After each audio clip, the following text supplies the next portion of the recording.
Welcome back to Her Per Puree, a weekly internet transmission. I'm your host, Jason Rossi. We are simulcasting on RossiReptiles.com, Buzzsprout, and don't forget to subscribe and download us on iTunes. This week's special guest is part of a dynamic duo. They might be young, but age ain't nothing but a number. You might be saying to yourself, you're too young to do this. Well, our next guest is here to blow that theory out of the water. I'm pleased to introduce Justin Sloan from Sloan Reptiles, www.sloanreptiles.net. Justin, welcome to the show. Hey, man, thanks for having me. It's an honor to be on it. Well, I'm glad to have you guys, man. You guys are some good guys in the industry, and definitely wanted to get you guys' thoughts and, takes on some things that's going on. Yeah, definitely. We definitely enjoy being on the shows and getting to educate people about what we do and tell a little bit about what's going on over here for sure. I mean, that's a lot for sure. You guys Yeah. got a lot going, and we'll get to that. But first off, Sean Bradley from Exotics by Nature suffered a life-altering accident. Is there any updates or, website information, links that people can, get in contact with them, be able to help out? Yeah, definitely. I don't know a whole lot about, what's going on at this exact moment, but if anyone wants to go and donate any money to Sean, they can do that. There's a Facebook page that's Support Sean Bradley and Exotics by Nature, and you can go on that on Facebook, and then there's a link on that Facebook page that you can click on to donate money to him, since those medical bills are going to be pretty darn big. And then I think the last time I heard, he was in surgery today, and I think they said it went okay, and I think he was done with it by now, but I'm not 100% sure on that. So anyone that wants to contribute to that and help him out, he's a great guy. He's been a great friend to us, and I think it's time to give back to him a little bit. Awesome, man. Just wanted to get that out there first and foremost. On top of all issues, that's most important. Yeah, and he's had a rough last year, that's for sure. I don't know, for those of you that haven't heard, he lost his son earlier in the year, so he's had a rough year, that's for sure. I did not hear that, man. That's horrible. Yeah, so that happening and then this happening, I don't know how much more could go wrong in that amount of time. Well, let's hope no more, Yeah, definitely. All right, well, let's switch it up and get into some snake talk now. Why don't you break down the whole Hidden Gene Woma ordeal? I feel you guys, broke it down pretty good on the forums. I frequent the forums, and, Yeah. Your guys both seem to, just highlight everything and make it so easy to understand that, I feel, if you just break that down for us real quick, people Yeah, have for a good sure. idea what's going I on. can definitely do that. So, for those people that don't know, Hidden Gene Woma and Woma are two different morphs. The Woma gene, which is kind of similar looking to the spider, is a totally different gene from the Hidden Gene Woma. It just happened to be that Kevin brought in two animals at the same time, and he thought they were both the same, so he called both of them Womas. And then after breeding them for a little bit, he figured out that one of them was different than the other, and he wasn't quite sure what was going on with it, so he labeled one of them Hidden Gene Woma, and they labeled one of them Woma. And then after he kind of figured out what was going on with it, he produced the soul suckers and all that crazy stuff. He kind of just kept that name, and so it makes it a little bit confusing for people, but there's no, Hidden Gene Woma is just a single codominant gene. There's nothing like, you can't separate Hidden Gene from Woma. It's either Hidden Gene Woma or it's normal when you breed Hidden Gene Woma to normal. So it's just like breeding spider to normal. 50% should be spider, 50% should be normal statistically. So when you breed Hidden Gene Woma to normal, you'll just make Hidden Gene Womas and then what appear to be normals. So the Woma gene will not do all that crazy stuff like soul suckers and infernos and all that weird stuff that the Hidden Gene Woma is doing, so you need the Hidden Gene Woma to do that kind of stuff. And there's a pretty big difference in price, too. So if you think that you're buying a Hidden Gene Woma for a good price and it's like $300 or something, chances are you're not getting the real deal. So definitely look out when you're buying Hidden Gene Womas, because I know there's some people out there that didn't purposely sell them as Womas, but, you know, there's a few out there that are floating around that might not necessarily be the real deal. So, yeah, I mean, that's pretty much the gist of it. I mean, I could go into a lot further detail, but that's pretty much how, from my understanding on how the project started with Kevin. All right. Yeah, I remember from your post you gave a few little key things to look out for. Why don't you go ahead and tell our listeners what they can do to look out for? Yeah, definitely. The biggest thing that, like, to distinguish the two from one another is the Womas look a lot like spiders. And the Hidden Gene Womas kind of don't have that, like, banded look to them. I mean, they have a little bit of a banded look, but the Womas have more of, like, that spider look to them, that kind of, like, webbing pattern. And then Hidden Gene Womas also have a lot of that flames, that, like, orange and red flames that go up the sides. And then as they start getting older, the Hidden Gene Womas will get this weird white and, like, pink and red fleckling on the side of them. And it almost looks like a calico in a way, but it's definitely not a calico. And they do that, like, as soon as they're born, you don't really see it, and then after a couple more sheds, it starts popping up, and you can see it a lot better. And then the last thing I would say is the head. On a Woma, the head looks a lot like a spider. Not exactly like a spider, but very close to a spider. And the Hidden Gene Womas have a very distinguishable head. It doesn't really have a pattern or anything. It just kind of, when you see one, you kind of know that it's a Hidden Gene Woma. And like I said, the spider, or the Woma looks a lot like a spider, so it's pretty hard to mix the two heads up. But yeah, I mean, that's basically the gist of it. Just look for that flames and then the white flecking on the side, and then the head that doesn't look like a spider. Once you know what you're looking for, you know, it should all make sense. Yeah, I mean, after you've seen a few in person, it's pretty easy. When a picture pops up, you can say, that's Hidden Gene Woma, that's a Woma. So after you see a couple of ones that you know for sure, Hidden Gene Womas, then it's pretty easy to tell from there. Well, I was lurking your guys' website. Why don't you tell our listeners about the pastel Mojave Hidden Gene Woma? That thing is. Oh yeah, that was definitely a surprise. So there was a couple people that did the Mojave Hidden Gene Woma last year, and it came out looking a lot like the Soul Sucker, which is the Hidden Gene Woma to lesser, but it wasn't as extreme as the Soul Sucker, so it was definitely like it reacted in a weird way. But then this year when we added the pastel on top of that, it seemed to like just make it totally crazy. And so we lucked out. We bred Hidden Gene Woma male to a Mojave Bumblebee female, and we happened to hatch out that little triple girl out of a 4-egg clutch, so that was pretty cool. It's definitely one of the coolest babies we've produced so far. Male or female? It happened to be a female, unfortunately. We would have liked a male, but, you know, can't complain when you're hatching out something so cool looking. Yeah, man, I agree with you there. So about this black pastel vanilla cream. Yeah, that was another one of those surprises that we kind of just, you know, that's the only thing vanilla other than the dad that we have in our collection. We got a black pastel vanilla from a local friend a few years ago, and to be honest with you, it's kind of an ugly snake. I'm not gonna lie. He kind of just sat in our rack for like a good 2 years, and we had a fire female last year that we were like, oh, I mean, it'd be cool to make a vanilla cream, so we just thought we'd throw that male in with the fire, and we were like, if we hit the triple, cool. If we don't, it'll be cool just to hatch out some vanilla creams.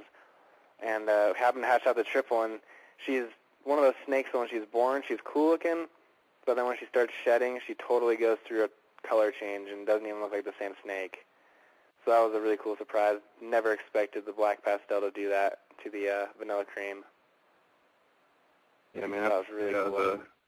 It's a home run right there, man. Yeah, we'll have to post some updated pictures of her because every time she sheds, I'll be completely honest with you, she looks totally different each time. So it's pretty cool. Awesome. You have to do that with the pastel Mojave Hidden Gene Woma too. Yeah, for sure. She actually just shed a few days ago, so I'll have to snap a couple updated pictures of both of those. Awesome. So is there any news on your special gene that I saw in your YouTube video that you found in your collection, lo and behold? Is that the orange one that we were talking about? Correct.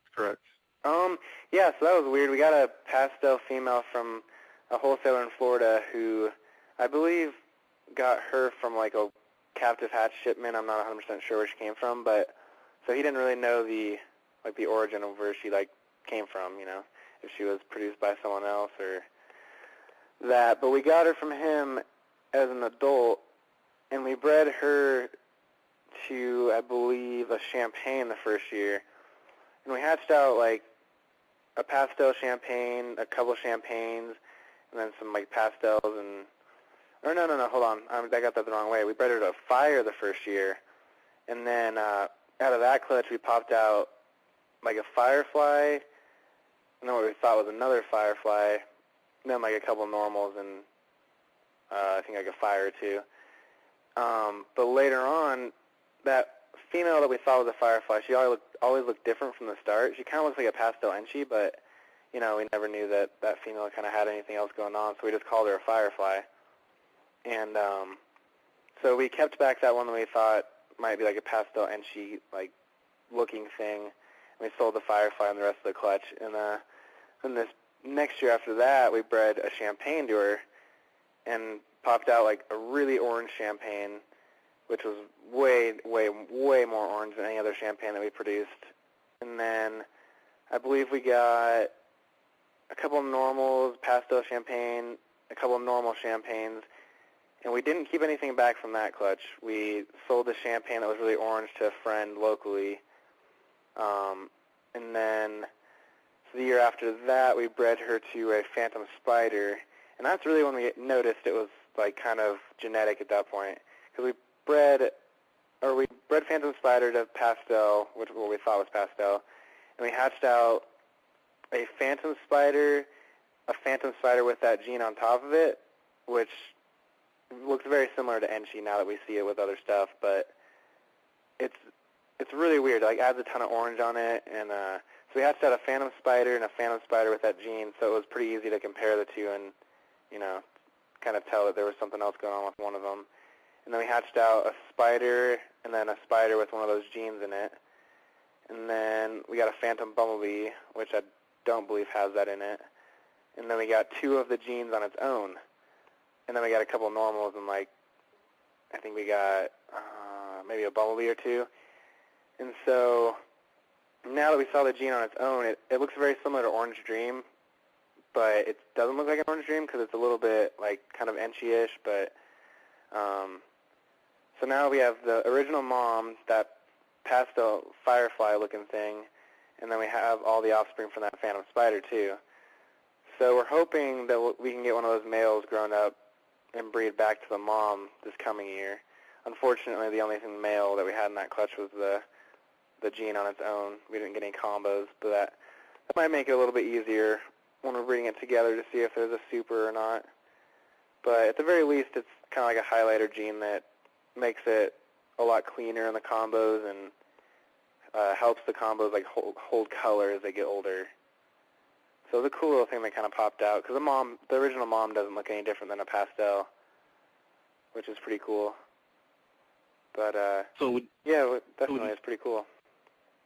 So would you say the orange champ looked like an enchi champ, or? No, it honestly looked like what I would imagine a Champagne Orange Dream would look like. And we actually did Champagne Orange Dream this year, and we missed the combo, hoping that we could kind of compare the two.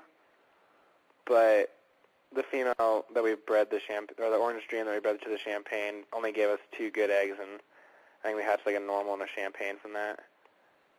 So we were hoping to get something to compare to that Champagne that was really orange.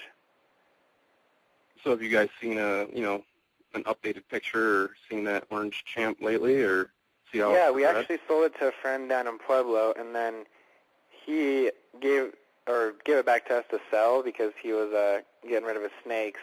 He didn't have a very big collection at all, but we sold it to a guy in California, and I let him know that I thought it carried another gene, and so he was going to let me know when he bred it what he'd get out of it.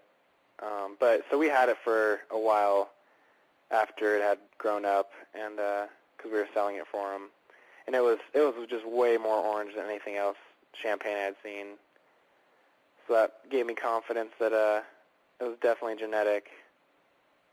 So yeah, it's pretty cool. Definitely not those little things that pop up that you don't really expect. Even if it doesn't prove to be the next big morph, it's still a cool little thing to throw in to make a cleaner snake. Just imagine the ghost orange champ. Well, the orange mimosa, I guess it would be. Yeah, so for now we're just calling it orange, actually. So in our rack we have like orange phantom spider, orange, and all that. So it'll be cool to see if we can like pop out a super or something. But yeah, those little things that pop up are definitely pretty cool. Yeah, that'd be neat to see a super form of that, see what it looks like. Yeah, for sure. And I'll get a bunch of updated pictures of those guys too, because I know a lot of people have asked us to do that. So yeah, maybe in the next day or so, look out on our Facebook page. Then look to see if you can find any updated pictures of those. We'll be drooling, rest assured. Yeah, there's definitely some nice stuff. Can't complain. So why don't you tell us your YouTube video, your channel there? Yeah, if you just go onto YouTube, you can look up Sloan Reptiles, and it'll pop right up. We've been pretty bad at making videos lately, but hopefully with hatchling season right now we can get some videos up and going of some new babies, and we've even been pretty bad at posting up pictures, so we got to get on top of that more frequently. So you're moving facilities, right? Yeah, very long story on that. Yeah, it's definitely a big pain in the butt. So is it moving to a different location altogether, or? Yeah, so basically, the zoning department in Parker is not allowing us to breed snakes at this scale with a business license. So we can breed the snakes, but we can't have a business license, but that's not possible because we can't sell 400 babies a year without a business license legally. So we couldn't get rid of our business license and stay here. So basically, they've given us like 2 years to, or up to 2 years. They gave us a year, but they said you can have a year on top of that if you need it to move places. And we haven't decided 100% what we're going to do yet, but we're kind of thinking we want to stay in our house and then go, believe it or not, the place where it will be legal is like literally a quarter of a mile away across to the other county, which is Elbert County, and that's legal over there. So we're probably going to buy like a plot of land over there and then kind of slowly build a new building just on its own, like not with a house or anything like that. We'll just build it on a plot of land. So it'll be like a few miles away from our house, which will be nice. You think they're like singling you out just because of the reptiles? I mean, is there horse farms around you, or Douglas County, which is the county we live in, is very, very, very strict about everything, not just about animals. And we've had one of the guys at the zoning place has just told us a couple of stories of like people in Douglas County that have like horses and stuff like that, and some of the things that they've gone through.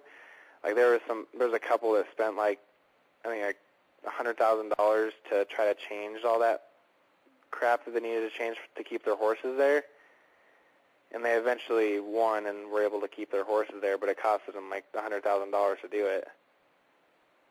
So Douglas County is just very strict, and we built our building on our property thinking it was okay to do this down here, but nothing was like out in the public that said we couldn't do it. So it's kind of a bummer on our part that we didn't find that sooner, but it wasn't publicly posted, so it was kind of hard to see. Sounds kind of like a pay-to-play over there, huh? Yeah, it's not fun, that's for sure. All right, so how is your season going, other than, having to move?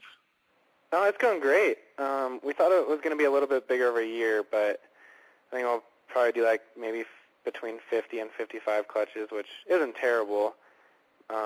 We thought we were going to do like 75, but it's going really well. I think we've hatched out maybe 20, clutch 23 is pipping right now, so it's going pretty well. Yeah, sounds it. So why don't you give us some of the all-stars out of those clutches that you've hatched out already? What's that? Why don't you give us some of the, some of the stuff you've hatched out of those 20. Oh yeah, for already? sure. So yeah, we've hatched some Hidden Gene Woma stuff, and then we've hatched like Hypo Firefly, Hypo Pewters. We've hatched a lot of holdback stuff like Leopard Hat Hypos, lots of Hypo Phantom stuff. We got some visual Hypo Phantoms, and I don't know if anyone's made one before, but we made a Hypo Phantom Spider, and then also a Hypo Pastel Phantom, which is pretty cool looking. We just hatched some like Calico Cinnamons, Pastel Champagnes. We got a little Pastel Mimosa male.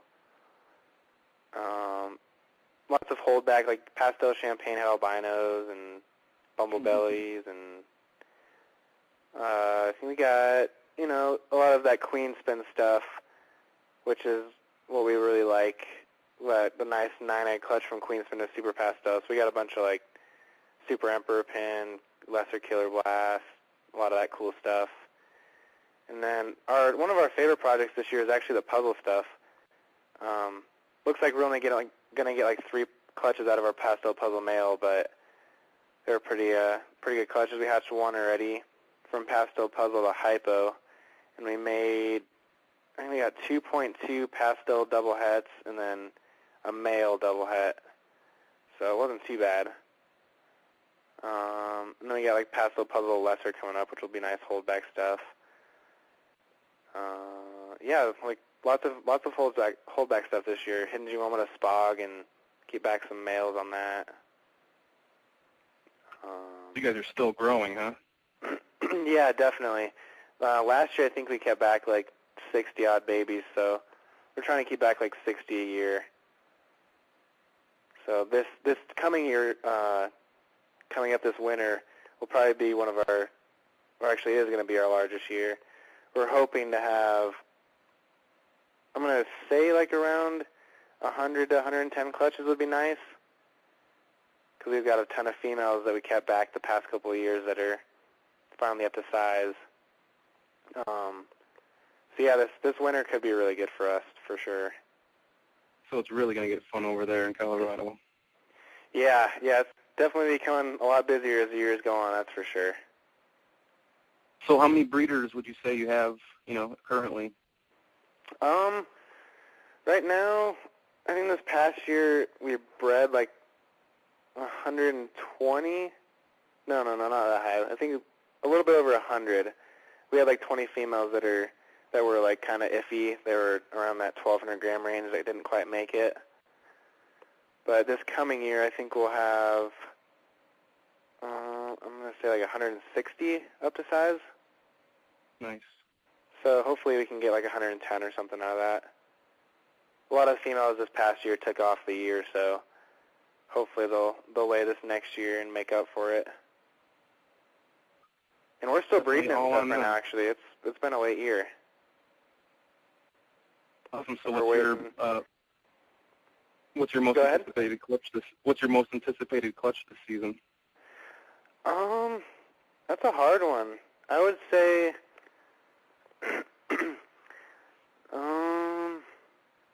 there's a few. We got like puzzle stuff. Yeah, the puzzle stuff for sure. The Hidden Gene Woma stuff, that Mojave Bumblebee at the Hidden Gene Woma clutch was pretty cool. Then we have like Phantom Spider to Pewter Blast. That's like 7 eggs incubating in there. We have a shot at like a Enchi Mimosa, which would be cool. More black creams. That'd be pretty cool. So yeah, those are like kind of up there in my top, like most anticipated. Thought we were going to have some Bumblebee Super Stripes this year, but that female ended up absorbing her follicles and not laying, so that was going to be my most anticipated for sure. Awesome. So, yeah, so what animal are you? Go ahead. Oh, I was just going to say, yeah, we're waiting on like Queen Spin to Albino Cinnamon, which would be pretty cool with like holdback stuff.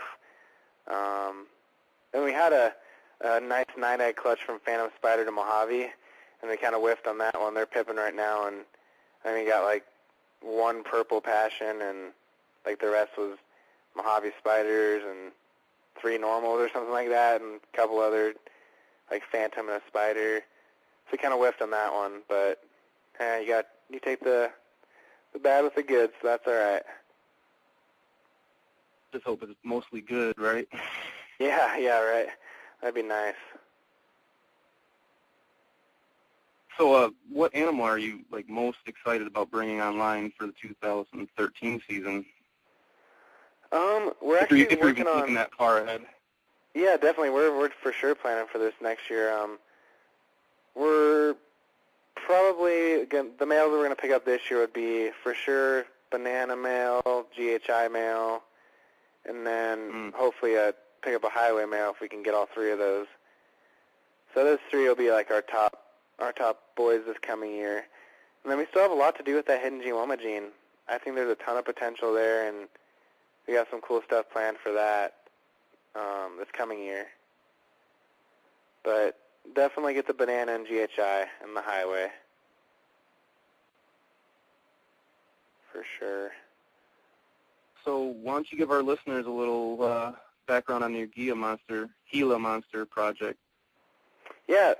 So we've always really wanted something venomous, but we've never quite taken the initiative to look for something. And we've always loved Gila monsters. We used to live in Arizona, and so we'd go out and try to hunt for them, and we never found any, which kind of sucked. But we ended up, I think it's been about a year and a half maybe that we got a pair of Gila monsters, and we're going to attempt to breed them this year. And we're actually been looking to get a couple more pairs of adults to try to breed this coming winter. But yeah, they're definitely, out of all the species that we've worked with, ball pythons are my favorite, but Gila monsters aren't too far behind. There's no specific morphs or anything in Gilas, but they're just an awesome species to work with. Some of them can be a little bit grumpy, but we have the female that we have here right now. You can set her in your lap and, with some jeans on, and she'll just hang out with you. She doesn't ever hiss or try to bite. I mean, obviously, you always got to be aware of what they can do to you, but if you hold them enough, their attitudes really go away. So are They're definitely one of our top favorite species. Are they considered rare in collections? Yeah, I mean, I think a lot of people don't have them because they're so hard to breed, and there's not a lot out there because they're so hard to breed as well.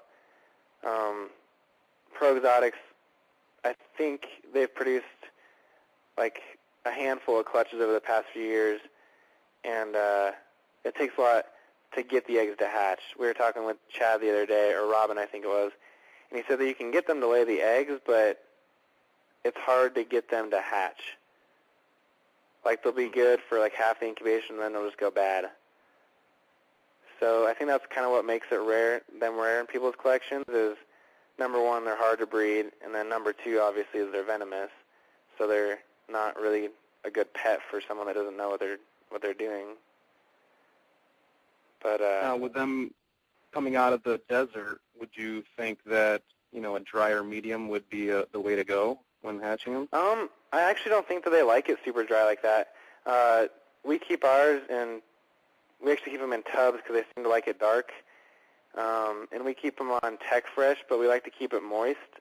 And we have a nice big water bowl in there for them, and they have a nice hot spot and a hide to go in.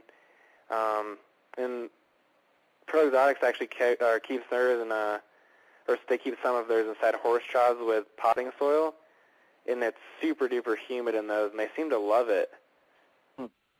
So they come from a really dry climate, but they like to stay in burrows. So I don't know if it's more humid down in there, or if they just maybe like a little bit of humidity, but they seem to like to have at least a little bit. Yeah, I wonder about for egg incubation, if it's going to take some playing with and some experimenting, I'm sure.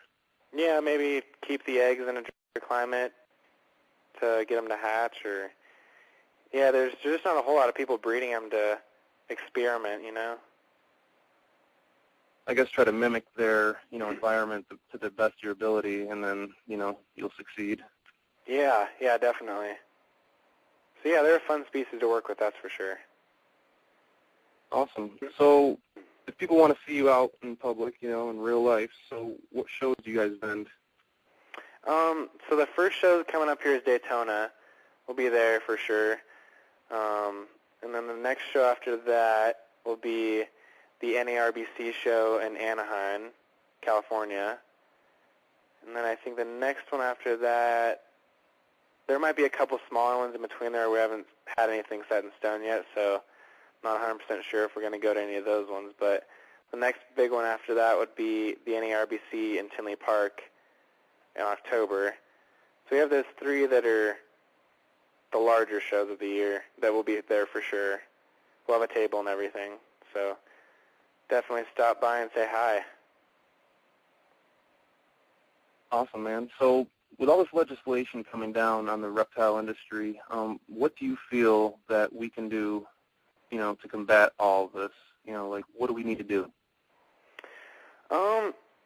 The biggest thing I think is important right now is just showing everyone that we're responsible as reptile owners and not irresponsible like everyone thinks. Like the general public thinks that reptile keepers are, super irresponsible and they just let them go into the wild. So, just try to keep all that stuff away from the media the best we can, that the reptiles are not like people think they are. They're not super mean.